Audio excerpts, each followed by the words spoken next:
The following program is a production of Yawawa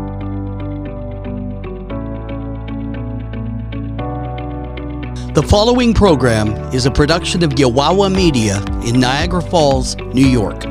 The opinions expressed in the following show are those of the participants and do not necessarily reflect those of Yawawa Media or of our sponsors. Oh, I feel for my brother. Feel for my brother. You know, a lot of my brothers are dead or gone, but they've been hanging on the block a little too long. What can I say? I hope they live to see a brighter day. And the ones that are doing fine, God bless you, 'cause you're doing fine. At the end of the day, don't forget about me.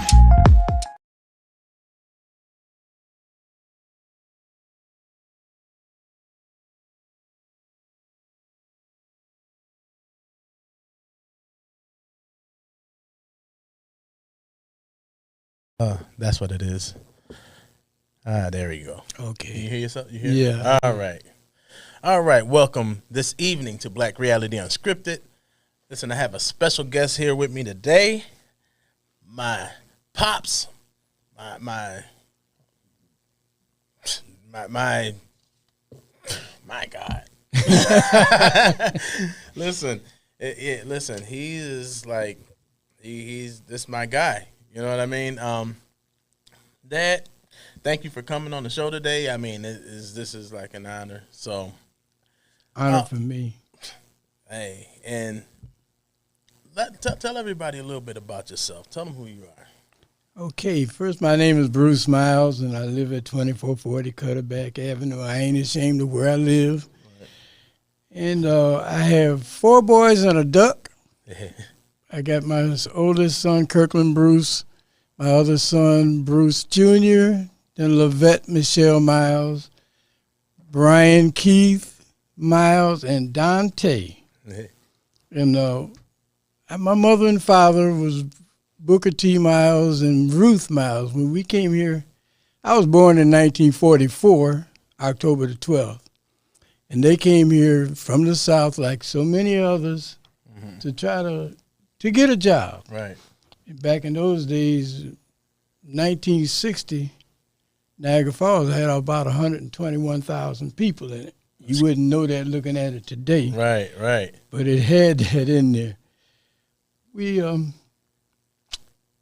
okay, and so yeah, it's a lot of layers to my dad. I'm gonna tell you right off the muscle. So as you know, as he stated right in the beginning, and that's where I get a lot of it from too, because I'm a dad first. You know what I mean? I'm a father first. But it's a lot of stuff that some of y'all may not know about my dad. A lot of y'all do know. One, he is a musician, right? So a lot of people, they're like, man, you play all these instruments and so on and so forth. My dad, he plays like the guitar, the bass, the keys, and everything. But see, here's the one thing. My dad sings openly, public. I'm not singing. You already know how I am, right? But I'm just give you a kind of a quick backdrop. Before I actually started playing bass, remember when you used to have LeBaron playing with you, used to come and bring the axe over and everything. And LeBaron is my cousin, George. Pastor G.L. Finkley, shout out to him out in Georgia. But back then, y'all would play, and I felt some kind of way. I was like, man, I want to play, right? You know what I mean? He playing with my dad. I'm supposed to, yeah. So that was the first really initial thing that really got me interested in learning about the bass, even to learn how to play. And one thing about it, and I always tell people, especially when they ask me about teaching, you know, their youngsters about playing, I always say, hey, you know, do what my parents did. Just make it available. Right. You know what I mean? You always had the keyboard out. It was just there. It didn't even, you know what I mean? And you like, go play it. You know what I mean? Right. I used to And it was almost like Dad always had to remind me, like, just get it. I used to be like, Dad, can I get the bass off from behind the daybed? Because that's where we had it before. And he'd be like, go get it, Tank. It's right there, you know. Uh-oh. Hold on, wait. There we go. My phone does that every now and again. And so, like, my dad was super instrumental in, like, now he always kept me around music. You remember the Dixie Jubilees? Yep. I remember I was rocking with them I got a chance to rock with them for a little bit, you know what I mean? And so he always kept me around music. What made you, like, really even get into music yourself? All right. Well, we come from a musical family. Actually, Lynn Turner is my cousin. Mm-hmm. Her father was Jimmy Oliver. He actually played and sang with the Drifters. Oh, okay. And after Clyde McFadden left, he sang with the Drifters. He lived with us, my mother and father. He stayed with us for a while. And looking at that, it got me interested, just like you looking at me. I looked at him and got me interested in music. And that's how we got started. Of course, I loved all kind of instruments. All kind of music and all kind of singing. And this is how we got started. And I did sing blues and rock and roll stuff for a while. Right. But then something happened. Mm-hmm. Well, I guess could come now or later. And, my mother, I wanted to do something for her. And so I went to church. I thought I was going to go to church. I'm jumping over ahead of things now. You're fine. But when I did go, something happened. Mm-hmm. And Reverend Bradley was the pastor of the church. And then me and Brian was there. Brian was a baby, and he was like you. Yeah. Just copy everything that's going on. And that's what got me into the gospel. Right. And now gospel is my love, my heart. God is my love, my heart. And everything that's good about me, God, Mom and Pop, my brother, mm-hmm. and y'all children, that's one of the things that keep me going. Awesome. Here's another thing. Let me tell y'all something. My dad is a 3rd-degree black belt, 1. Also, a lot of people don't know that you actually was a karate instructor back in the day. It was on Highland and Center, right? Yeah. Right now it's where the medical center is, right. But before then it was a school there. And tell us a little bit about how that came about. Okay, I was walking past Kim Karate School one day on Pine. It was on Pine Avenue at that time. Mm-hmm. And I looked in the window. I said, "Man, that's nice." And I said, I went in and I said, "How can I join this?" Mm-hmm. And he said, "You can join. We have the right to refuse anybody that we want to if you're aggressive." I said, "Well, I'm not aggressive. I just want to join." And I joined Kim Karate School. Teachers with Pat Johnson, Sam Zafuto, and Jim Lafreniere. Okay. And they were excellent fighters, excellent trainers. And I was, they called me kind of excessive. I was like... Go ahead, you can tell us. I was obsessed with the martial arts, and so I trained extra hard. And that made me, for over 15 years, that's all I did. And didn't go out anything. I wanted to do that, and got good friends. That's why I know that God didn't put us here to be enemies. Right. Those guys that I did, John Presti, young brother, well, he ain't a brother. Yes, he is. Yeah.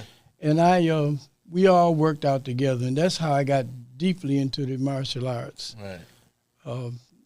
That's about it. Hey, listen, I remember, like, if I came in and Dad be asleep, and I opened the door, and, like, if I just, like, came in, like, we might, let's say we had a midnight musical at a church or something like that or whatever, and it was late or whatever, And then I come in and I'm trying to ease in, you know, I don't want to wake him up or whatever the case is. Dad be like, Tank? I'm like, yeah. He's like, you better whistle or something before you come in here. Because, listen, Dad got skills, you know what I mean? So it's like, hey, you know, when you have that level of training, and, of course, that gives you, it grounds you, of course.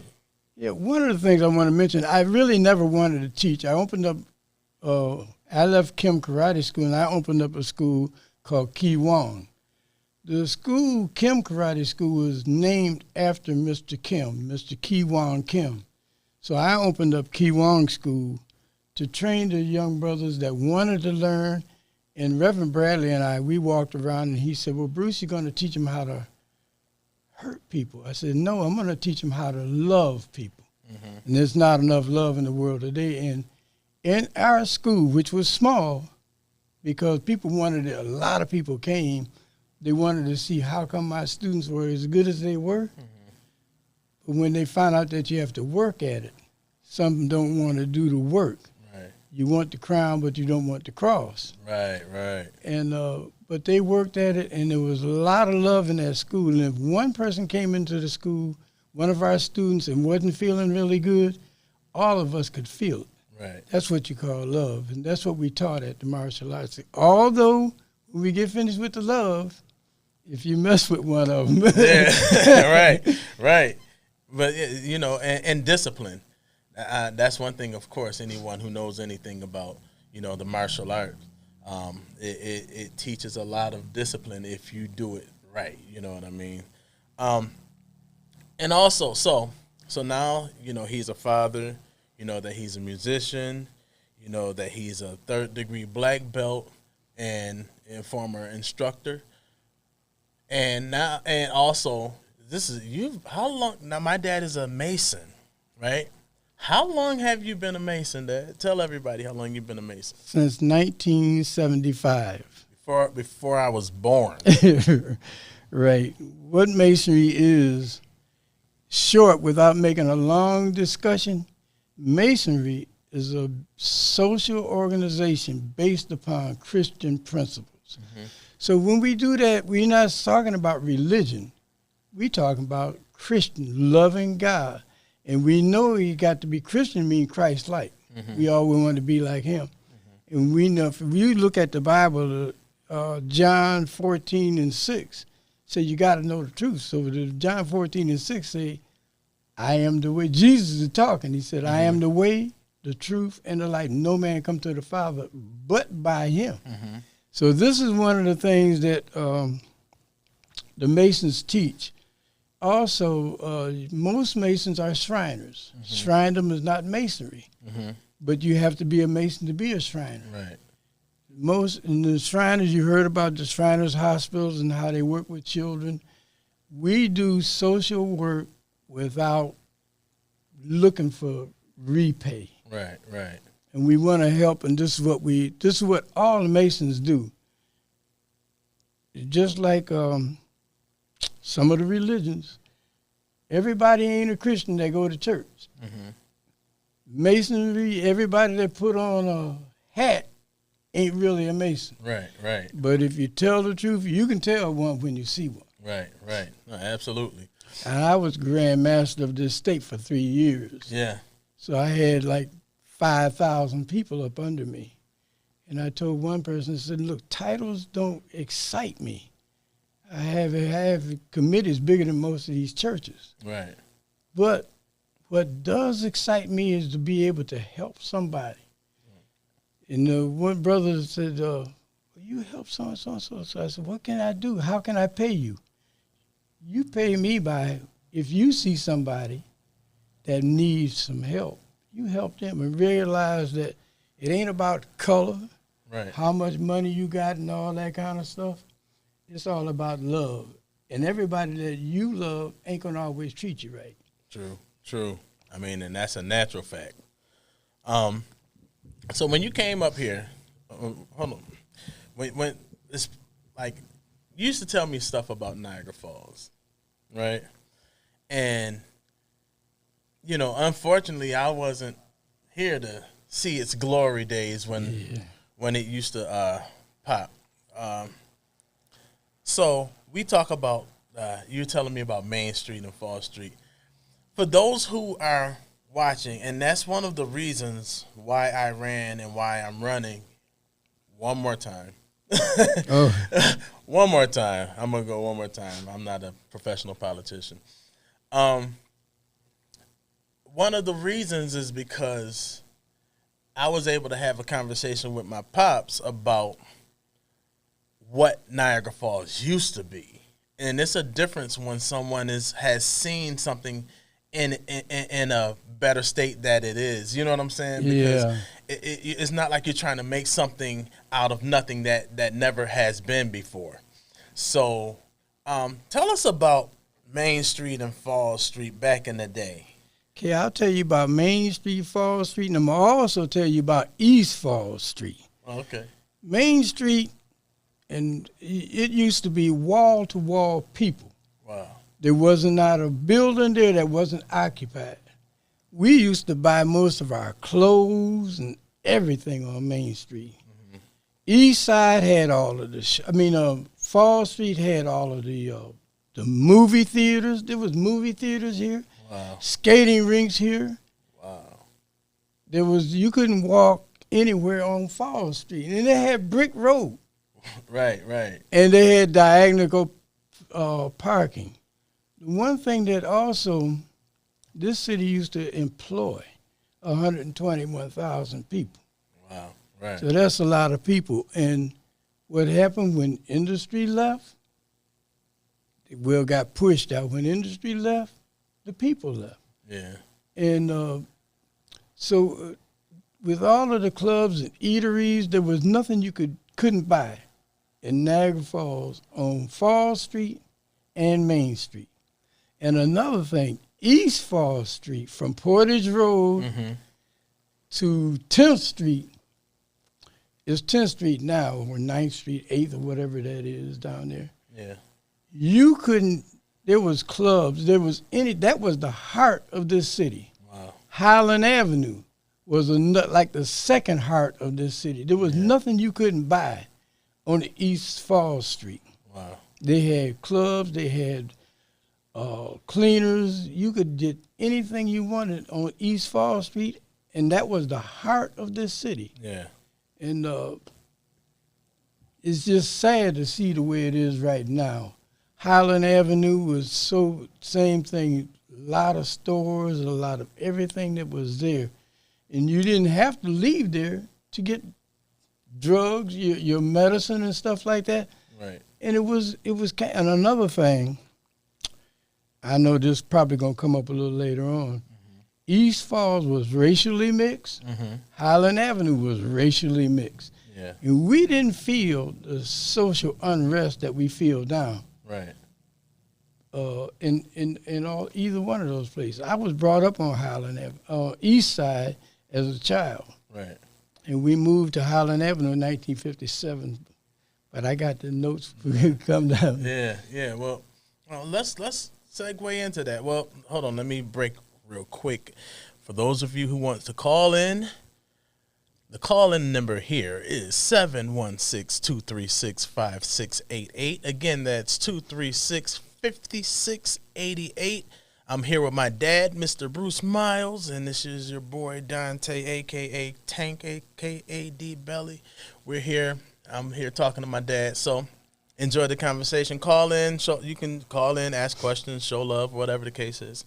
So this is called my show is Black Reality Unscripted. So let's get to some of this reality when it comes down to black in this area. Let's talk about the area that we know about. Let's talk about Niagara Falls, the Niagara County, just this whole area. We know, or not everyone, I won't assume that everyone knows, but there is a level of racism that lives, it's almost embedded in this area.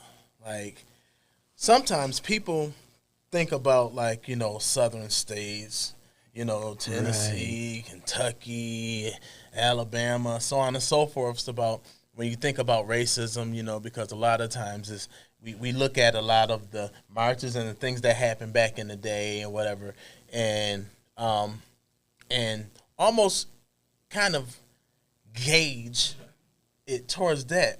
But let's talk about the reality. Mm-hmm. The reality of this here area that we're in right now.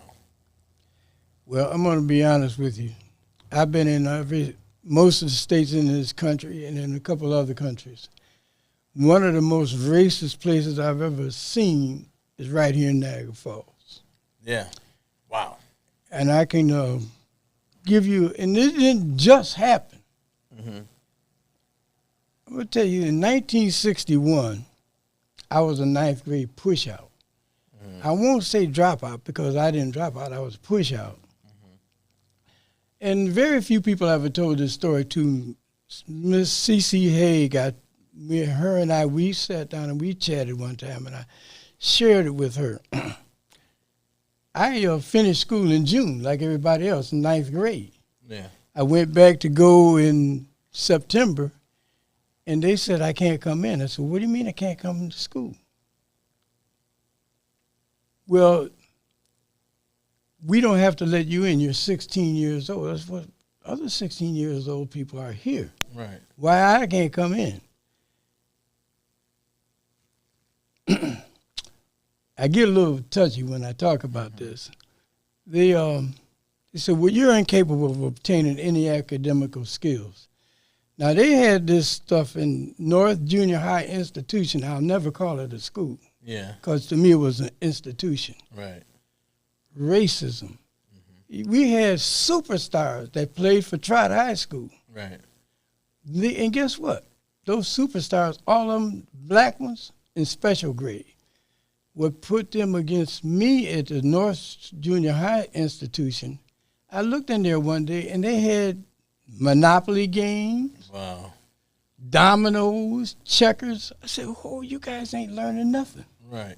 Right. I said, y'all superstars at Trott High School, nationally known. Matt Mazza made him famous. I said, but what happens when you leave here? Yeah. So after that, they wouldn't let me in school. My mother and I rode the bus from Highland Avenue to Walnut every day for a month, almost every day, trying to get me back in school. Wow. And they said, here, check this out. They said, next year we'll let him back in school. Wow. Now, what do you think going to happen when you leave a 16-year-old kid out of school for a whole year? Yeah. Yeah. For 19 years, I was a ninth grade push-out. Now, this is why I get hurt. I'm not bitter, because with all of that went on, I made it. Yeah. God saw to it that I made it. One day, they said to me, I found out that I could go to Niagara County Community College and get a high school degree. And I thought, now me, to put my foot into a college, even if I didn't go there, was just exciting. It was Right. something special. Right. Just to walk in. Right. I walked in, and in 2 years, I had a degree. Wow. I had my associate's degree in criminal justice. I passed my LSAT courses, and I graduated. Mr. Jim Messer was over the criminal justice system out there. If he was here today, he could tell you. And then I got so close, I said I wanted to do a little more. Because, and why do you want to do this, Bruce? So I was working, making good money at DuPont. Right. Why do you want to do this? Because they said I couldn't. Right. And then I went to Buff State. The same kid that was incapable, too stupid to learn. I went to Buff State and I got into Xi Theta, Pi Sigma Alpha, with a 3.4 grade point average. So how dumb could I have been? Wow. I got sick and I went transferred from Buff State, went to UB. In 1992, I graduated from UB with a bachelor's degree in political science. Yeah. My whole point, I'm not trying to brag on me. I'm just saying that to let people know that you can be anything you want to be. You don't have to be stupid because they said you were. Right. This is what racism did to me. And not only that, a lot of brothers and sisters, like I said, them superstars that was playing basketball for Trot High School and made a name for it. Now Willie Shine, they didn't do mess with him. He made it through. Yeah. He was one of the few that made it through. But right. we had a lot of brothers, and I won't mention their name because I don't want, but they did excellent job playing basketball. We had some brothers there. One guy, he could have been a superstar. None of them got anything on him. Made a basket when he got ready. Right. Most people know who he is. I ain't gonna mention Stark's name. You already know. James Powell, Bobo Lamar, all of us went there. And this is what they did to black folks. There was some that I know got in trouble. They tried to put, I know another incident where I had to help somebody where they tried to get two white girls, police, tried to get two white girls to say that these two brothers raped them. Wow. I know they didn't do it because they were with me. Right. So we got a lot of hatred.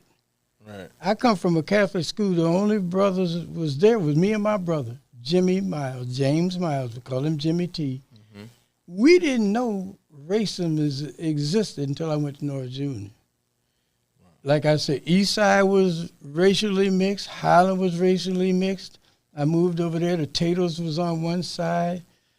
The Thomases was on another side. And we didn't realize, but it was racially mixed, but it was racism all the time. Yeah. But we just didn't know it. I know we was talking about my pastor, Pastor Timothy James Brown. We were talking not too long ago, and he was teaching Bible study. He said, Pastor, I didn't know I was poor.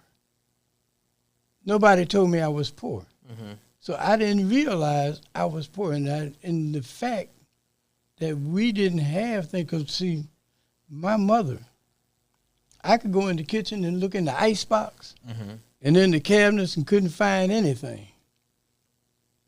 2 hours later, she'd have a 7-course meal set up there. Right. And she, just like Lavette today, would feed the entire neighborhood. Right. Your mother too, Geraldine, they would feed the entire neighborhood if they had the money. Yeah. But racism was sad, and this is some of the things. Police, we had some that they used to have what they call a paddy wagon, full of blood in there because they would beat up the black ones in there. Wow. I got to admit now, a lot of change in this city, but people could not believe how bad this city really is. Mm-hmm. We have,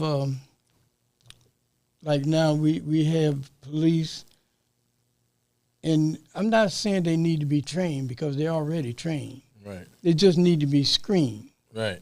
And when you find one that has a problem relating or speaking to any one of us, and I don't mean just black, white, blue, green, polka dot, red, Puerto Ricans at all, that's not the problem of being trained, it's the problem of being screened.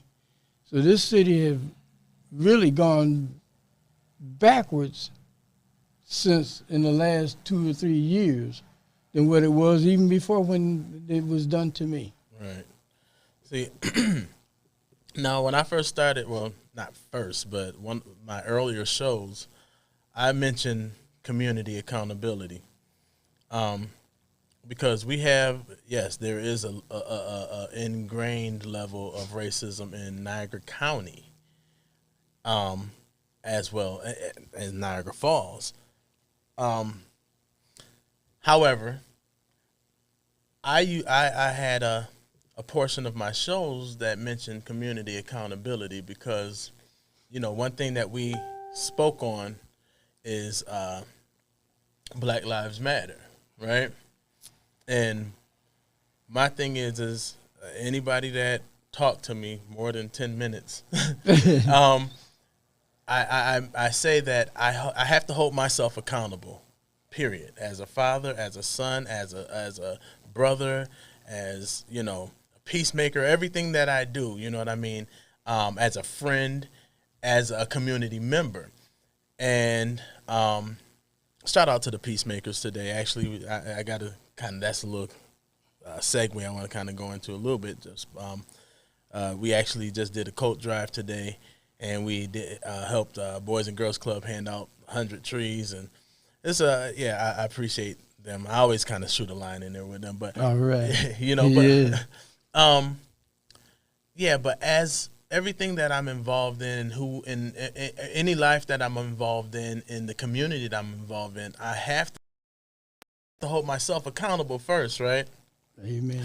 So, with that being said, one of my first shows was about, you know, we say Black lives when we're talking to black lives matter, and they do, absolutely. And it's not to say, and I like to, you know, address that. Of course, we're not saying only. We're saying Black lives matter as well. You know what I mean? Right. So we're talking about the house that's on fire.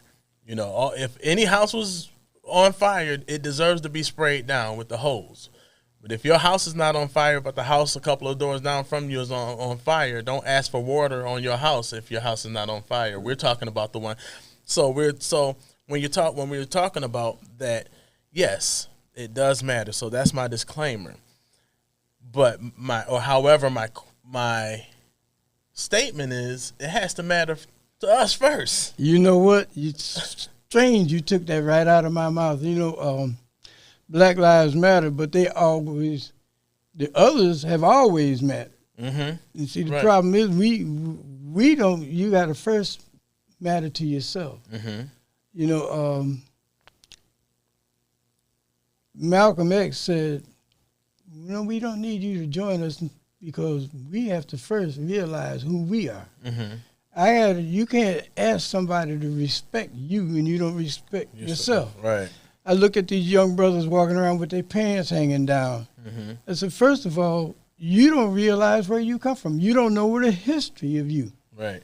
Somebody paid a rapper some big bucks to go on stage with his pants hanging down. Now, when he leaves the stage, he don't have his pants hanging down. He ain't even wearing the type of pants that he got sagging. He got a suit on. Right, facts. But they keep you thinking that you were cool with your pants hanging down. First of all, it comes from plantation. Right.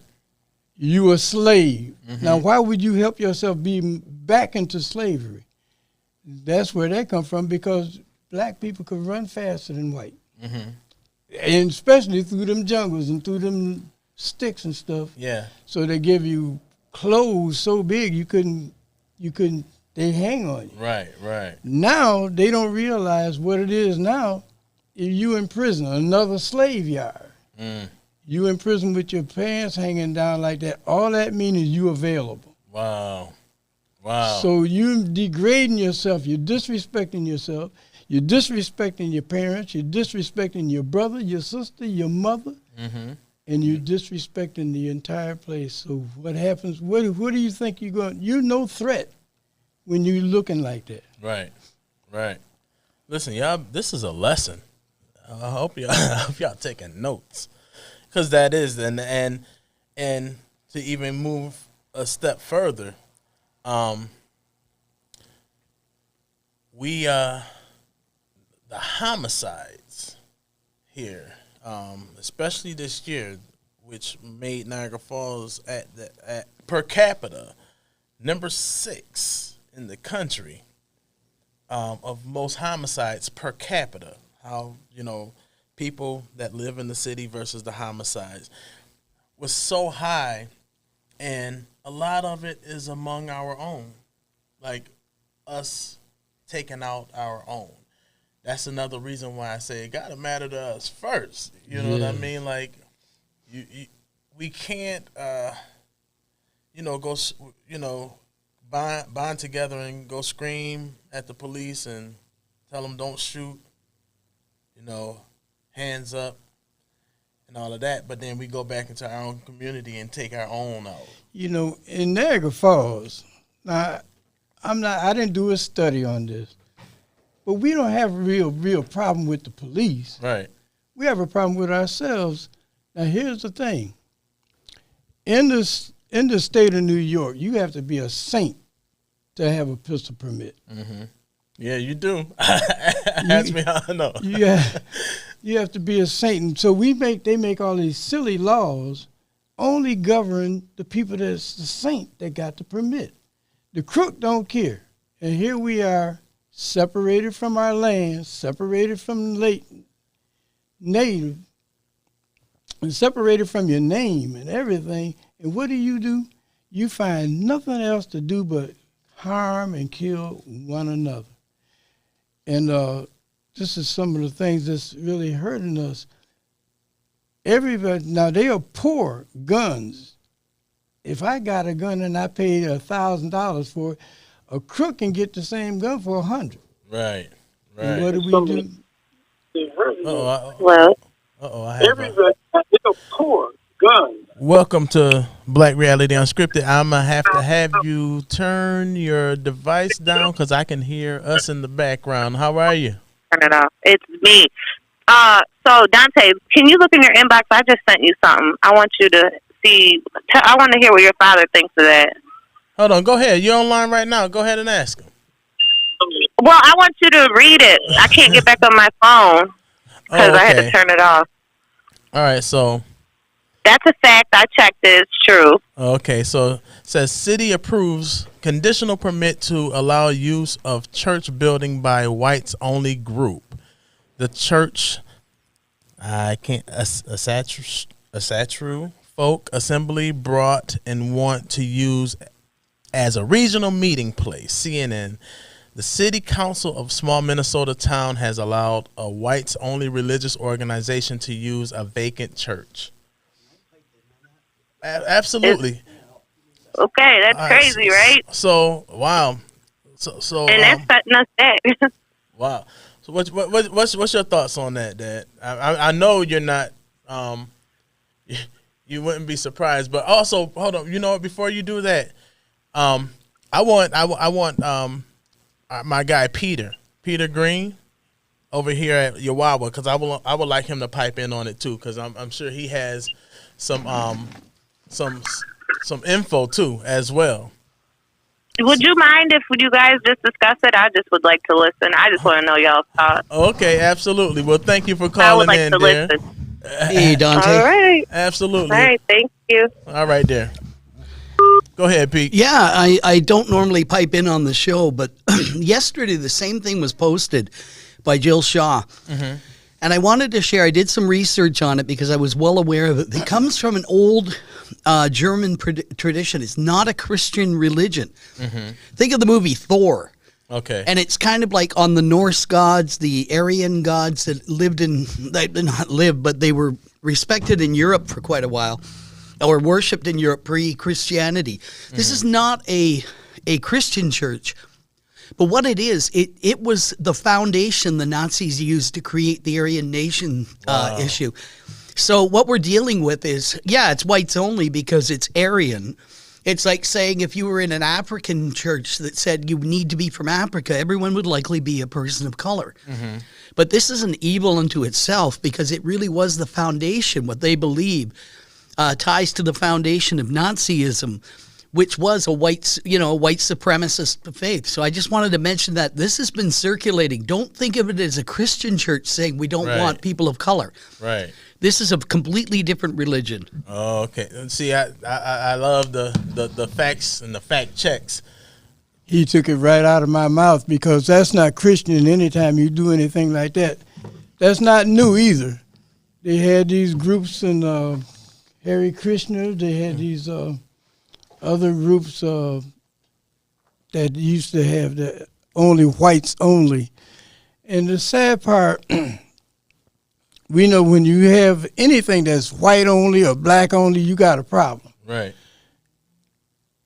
But the same group of people will go in there and they'll find a black church and 9 people will die.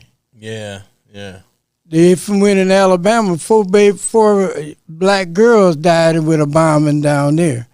So when you have these sort of things coming up, you know who they are. And the things of it is, our leaders, some of them are just as bad as them. Wow. And that's why this is continuing on today. Whites only. Yeah. I remember one time when I was in Virginia, we could be white only eating place. Yeah. White only pie. Yeah. Yeah. I couldn't go in the restaurant, but I could go around the back and get the same thing or almost the same thing. Mm-hmm. And this is the same thing we got. And we got to remember some of these same hateful people, I call it like it is. Right. Hate people. They're immigrants too. Right. Right. Wasn't nobody born here but the Native American. Right. But they came over on the Nina, the Pinta, and the Santa Maria. We came over on the Amistad. Yeah. Huddled down in the bottom of boats, stacked and killed millions of us. Right. So when you find hateful people, the one of the things that's stopping the things now is we won't stand up. Right. We have to stand up, men. Y'all young men got to quit wearing your pants down below your butt and start being men. Right. White folks, you got to be real and be. I got some friends, and this is one of the reasons why I couldn't join a certain organization that taught, is because I couldn't hate my brother. And then one of the things that we did, when I was coming up, I had a brother that was white. Mm-hmm. And his mother and his family, and my mother and my family, our family, you couldn't get any closer. Right. It wasn't fake. It wasn't no politics or none of that stuff. Right. We loved each other. Until you get love back in this thing. And you know what? You really can't legislate love. Right. No, you can't. But you can tell persons that we're not going to put up with this. That's one of the reasons that I love you peacemakers and young people that's standing up now. Black lives matter. And it's when I see these young brothers and young sisters standing up for what they know is right. Now, when you stand up, you're not being violent. You're not being looting and all of that stuff. That's not what we're about. Right. It's about being the truthful and standing up, and people gonna hate you for it. I'm just glad that there's no extra trees around. Right, right. Because they would kill us. Yeah. And this is why we saw my Black Lives Matter, because it's just like they never did before. Right. And that's the thing, America has never been great for black folk. Never. You know what I mean? And it's a different fight, and I think even with our white brothers and sisters, it's more so right now. And I always say, even with Black Reality Unscripted, I say, it's uncomfortable for some, it's a lesson for others, and it's just reality for some of us. That's right. At the end of the day, if it's hard for you to talk about it, can you imagine waking up every morning and living it? I remember, when I got my first summer job over at, I was working at the old police station in traffic, doing tickets and stuff like that, like, sorting out tickets, old tickets and stuff like that. And, I got my check. I was excited. We was at the store, went to the mall, and getting ready to, go buy something with my money, mm-hmm. You know what I mean? And as a young kid, to have to be followed around the mall and looked at as if I'm about to get ready to steal something with this, and I'm excited. This is my first, you know what I'm saying? And this is the stuff that when I get, if some car, police car come behind me and turn on them lights, a different level of palpitation happens in my heart that wouldn't happen, you know what I'm saying, if I was my buddy Rick, let's say, because we were in the car together when I had got pulled over once. Out of the 14 times I got pulled over in Grand Island, and that's a real number. So it's so many different realities that we live just because of the color of our skin. Yep. Well, you know, I used to work with a guy at DuPont, and we were quite close. He was white. Mm-hmm. And I ain't going to mention Gary's name either. That's my guy. But I said, they had us up in the office one time because I would talk to the black brothers to stop them from getting fired. And so they had me in the office, and they talked to me, and they had Gary up there. I said, you know what? And I stood up right in front of all of them leaders. Mm-hmm. I said, Gary, you got to be crazy. You going through the same thing as I'm going through, all because you can stop it. All you have to do is stop being my friend. But I got a badge of color that I wouldn't change even if I could. Right. And so I understand that I'm going to have to go through this stuff, but we go through this, black folks, you don't have an excuse to stay under. Right. I don't care what you're going through. See, some of the stuff, and see, people like me, we're a little older, we need to share with the younger brothers and sisters what we went through and what you can do, because, see, we can all find the problem. Mm-hmm. Now we need to find a solution. Absolutely. And the solution is we got to tell each other the truth. Right. In church, everywhere else you go, we got to tell each other the truth. Live it. If you ain't going to live it, don't talk it. If you're going to talk the talk, you got to walk the walk. White, black, blue, green, or polka dot. Right. You know, I don't care about you telling me I'm your friend and I can see what you're doing. Right, right. Your actions speak louder than the words that you may put out. Amen. Well, now, when we talk about leadership, right, and every now and again, you guys know I kind of shoot straight from the hip, and if y'all hear us talk enough, you can pretty much see where I got it, where it comes from. Leadership leads by example. Actually, leadership leads without worrying about being called a leader. Amen.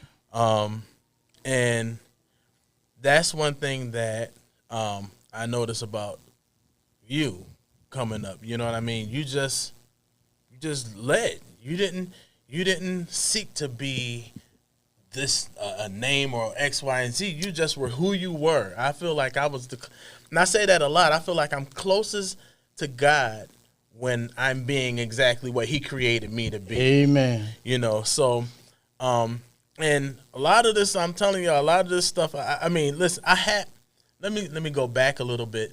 We had the village. You know what I mean? We had the family. You know what I mean? So it wasn't, so. Of course, my mom and my pops, those are my people. They're my rock. So I'm figuring I'm talking to y'all right now. And then we also had the village around us. Yes. And I'm troubled by leadership. And I'm talking about from every aspect. I'm not just going to pick on like church and whatever. I'm talking about everyone who's considered leadership by others, and those who you have the self-appointed leaders, the ones that what did you say? Some was called. Some was sent, the rest just went. Right. Some was called, some was sent, the rest went. Some people just went.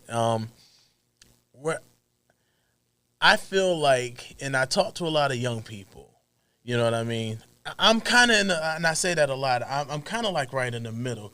I feel like I'm young enough to relate to the young generation, but I feel like I'm old enough also to relate somewhat with the older generation, because I'm a fiend for knowledge and information. The leadership. What is your take on leadership in Niagara Falls? Because here's the thing, and this is the way I look at it. I always say we need to change our language, because these young people are not they're not our future. They are a lot, especially those who are capable and they have the knowledge of common sense and right and wrong.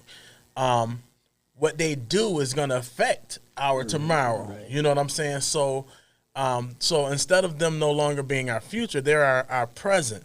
And I think that's one of the reasons why I make that statement is because if we call them our future, at that point they're expecting someone to work towards this future for them to be relevant at this later in the future. Right. And we wonder why they're not voting. We wonder why they're not, out and actually being about, and being as productive as they could in the community. But when I talk to a lot of them,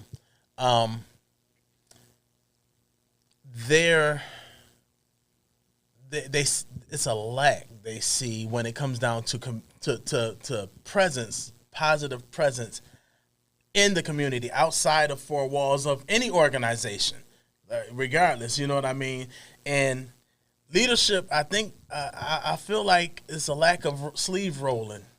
And I feel like people are just kind of like in the comfort zone and expecting everyone else to kind of come to their level of comfort instead of really inserting themselves into. So how do you feel concerning leadership as it pertains here in our city? One of the problems is we so hung up on titles till we forget the higher the title, the greater the service. Absolutely. You're a servant. Well, see, we want titles, we don't want servants. When I asked Pastor Brown and Pastor Haig, I asked them both one time, I said, I'm going to introduce you. What do you want? Well, Pastor Brown said, I'm married. I got 2 kids. Right. And I said, okay, well, what's the rest? He said, I'm a servant. So this is some of the things that we as leaders, now leadership in this city is terrible. Yeah. It's terrible. You don't have nothing to show, how you going to look at me and see nothing? And I'm trying to tell you that you're supposed to be about something. Yeah. I look for leadership to be a servant and serve the people. And look at how we supposed to go. One time I was talking to Brother McLean, and he said he was one of the leaders in our state. Yeah. And Eddie McLean said, well, you kind of hard, Bruce. I said, you know what? I never asked anybody to do anything that I won't do. Right. Most of the time I haven't asked them to do anything that I haven't already done, but it's not about the title. Right.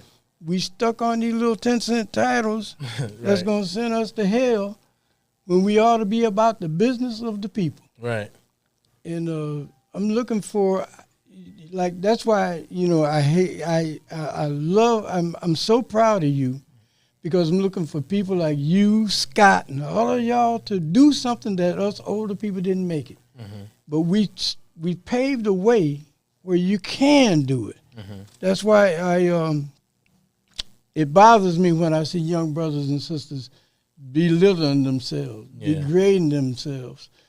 So from the top on down, I was the grandmaster of over 5,000 people. And we used to bring conventions here. I brought conventions to the city of Niagara Falls, and they had 22 buses and planes and cars. Yeah. But I led by example. Right. And so guys used to say, man, Bruce is tough, but he treats us all the same. That's another thing. You can't treat my white friend or my yellow friend or my black friend better than you treat everybody else. Right. If it's a rule for one, it's got to be a rule for everybody. That's it. So when you got injustice for one person, then there's injustice for everybody. We got to step up our game, start putting things on straight. Ted Kirkland asked one time, why was everybody at school? He asked all us students. And when he got to me, I said, well, I make money. I said, I'm not here for the money. I'm here because they cheated me for 19 years out of an education. Education, knowledge. The Bible says my people perish for lack of knowledge. So you need to know where you're going, Well, how you gonna get there? Mm-hmm. And this is some of the things that I wanted to know, and this is what we need now. So I'm asking these young brothers and sisters, don't give up. Right. Give out, but don't give up. Right.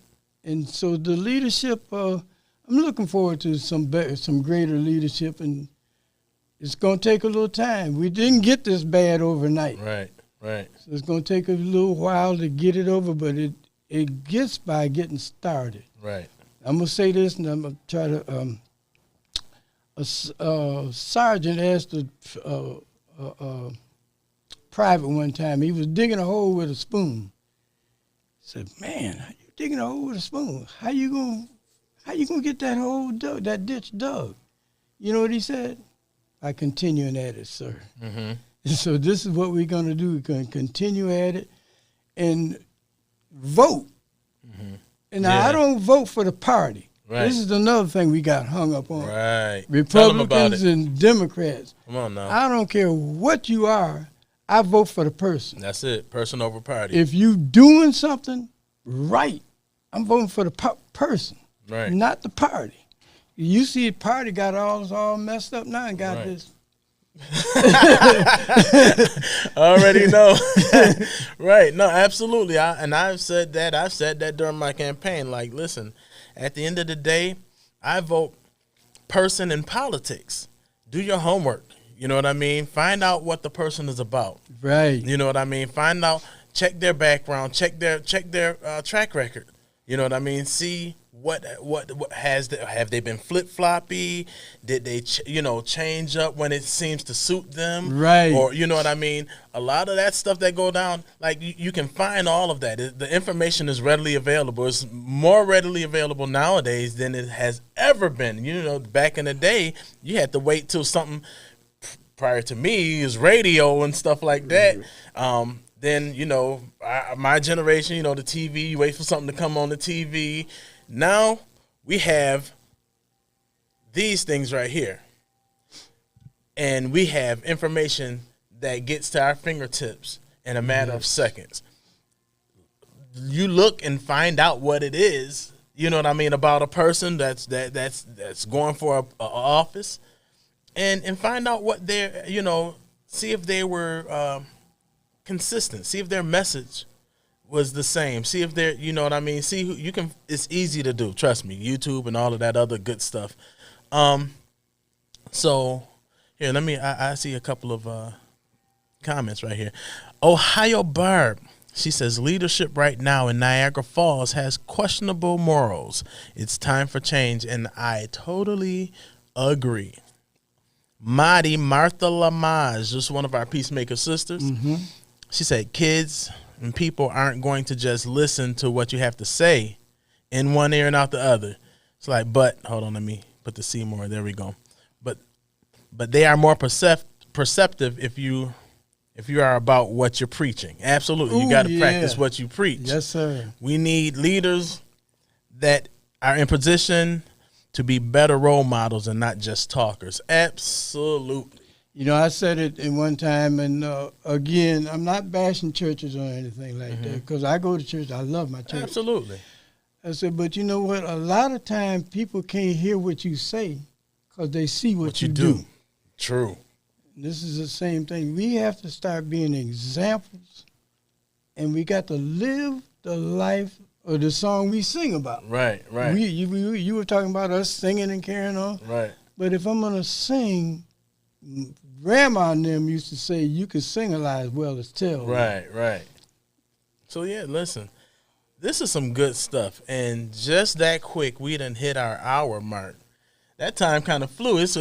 Time flies when you're having a good time, huh? Yes, sir. This is like, basically, I'm just kind of like letting y'all in on conversation that me and Dad we'll have on the normal. This is just us talking, so y'all kind of get a chance to enjoy, what it is that we do. But yeah, I am very honored and privileged to have my dad come in on the show. He could have been at home with his feet kicked up, watching one of them westerns. Yep.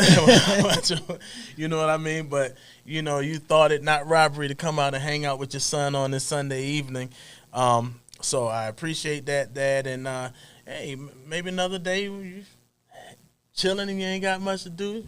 We have you out here again, and we can. Cause you know what? This is an honor for me. I got you kids, and I'm very proud of all of y'all. I got 2 boys, military people, and my other son, adopted kids, and Duck is doing a very good job. Like I said, we family people. We all used to be extended family. That means everybody, you know, God made Adam. He created Adam. Right. He created Eve. Mm-hmm. Every one of us come from out of that. Right. But now we done got to the point where we are just a nucleus. But I'm proud of you, and I'm proud of all of your brothers and your sisters, and I'm just glad that I'm happy that you asked me to come. No, I appreciate that. You know, absolutely. I mean, I get a lot.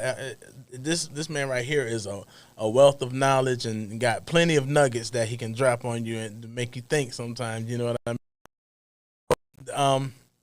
So yeah. So most of y'all that when y'all experience me, a lot of times when I'm pounding that podium at City Hall, or when I'm you know speaking in front of a group of people, I do believe in holding people accountable, because if I have to be accountable, everybody around me, I'm holding everybody accountable. Yes, sir. And I learned a lot of that, you know, from this man here. And then also there's times, you know, where correction, you know, and you have to, and it takes a good leader don't mind, you know, correction. Amen. Because all it is going to do is make you better. You know what I mean? So iron sharpens iron. So that's it for this week on Black Reality Unscripted. Dad, thank you again. I certainly appreciate it. This is my dad, Mr. G. Bruce Myles. I ain't gonna put your whole government name out there, Pops. And I'm your boy, Donta Myles. Listen, catch us again here next Sunday at 5 o'clock. Meet us here, same back time, back channel. Black Reality Unscripted. Peace and enjoy your evening. All right.